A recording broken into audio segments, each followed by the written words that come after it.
মুসলিম জাতির আদি পিতা যদি বাবা ইব্রাহিম আলাইহিস সালাম হয়ে থাকেন, আমরা তো তার সন্তান। তিনি কিভাবে নিজের সবচেয়ে প্রাণপ্রিয় পুত্রকে আল্লাহর নামে কুরবানি করেছিলেন, সেই কথা স্মরণ করে আমরা তো তার সন্তান, আমরা পশু কুরবানি করতেছি খেয়াল করে আল্লাহর সন্তুষ্ট অর্জন করার জন্যই কোরবানি করেন। দেখেন, স্মরণ করেন পুত্রের কথা, পিতার কথা। পিতা যখন জবাই করে তখন পুত্রের মনের অবস্থাটা কি ছিল?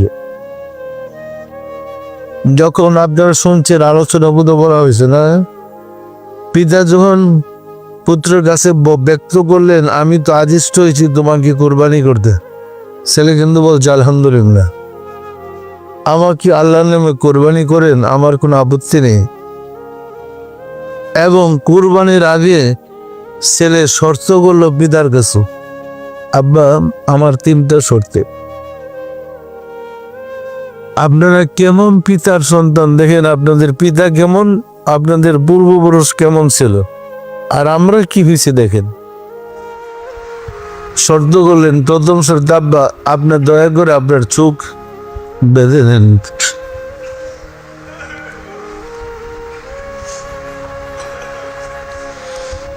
কারণ আমার চেহারার দিকে তাদের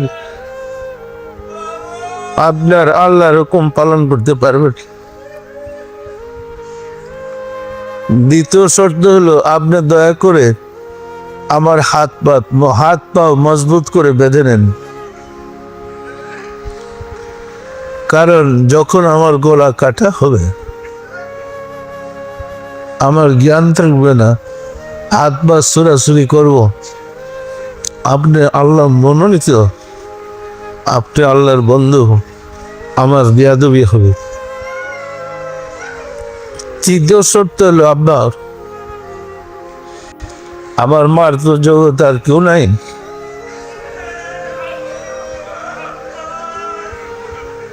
আমার কুরবানির পরে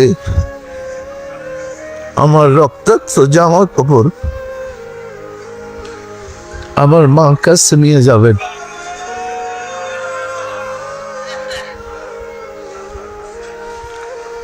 সে যখন আমার কথা মনে পড়ে তখন এই জামা কাপড় গুলো চুমো খাবে। পিতা 3টা শর্তে রাজি হলেন এবং ওইভাবেই হাত পা বাঁধা হলো, নিজের চোখ বাঁধলেন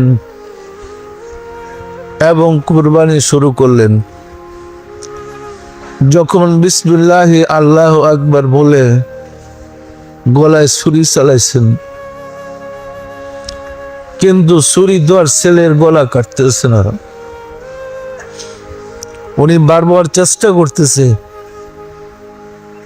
ছুরি দিয়ে গলা কাটতে, গলা দর কাটা হচ্ছে না, ছুরি দর কাটতে পারছে না।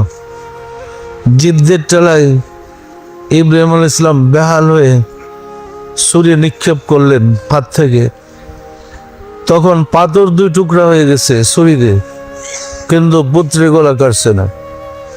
আল্লাহর হুকুমে ছুরির জবান খুলে গেল। ছুরি বলতেছে, হে ইব্রাহিম, তুমি একবার বলছো ইসমাইলের গলা কাটার জন্য, আর আল্লাহ 1000 বার আমাকে বলতেছে সাবধান।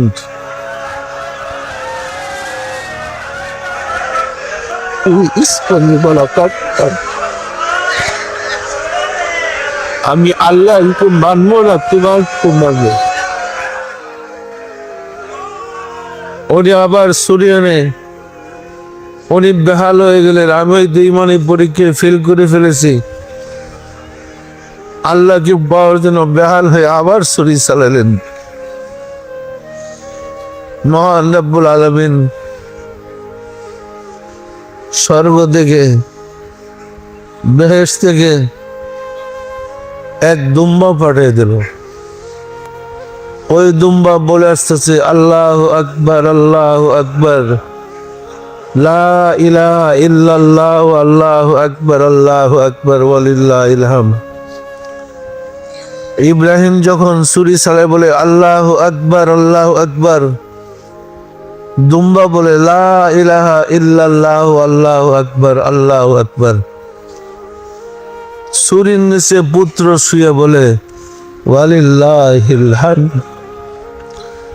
সমস্ত প্রশংসা সেই মহান রব্বুল আলামিন যিনি আমাকে কুরবানের নির্দেশ দিয়েছেন।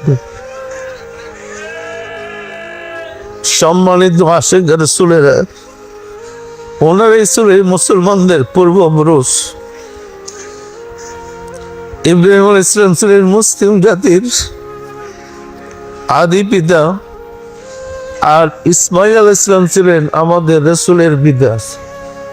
সুতরাং ওইখান থেকে রাসূল বলেছেন আনা ইবনে জাবিহাইন, আমি দুই কুরবানিকৃত পিতার সন্তান। কারণ ইসমাইলের বংশে রাসূলের জন্ম। রাসূলের পিতার নাম ছিল আব্দুল্লাহ, কিন্তু বংশ ছিল ইসমাইলের।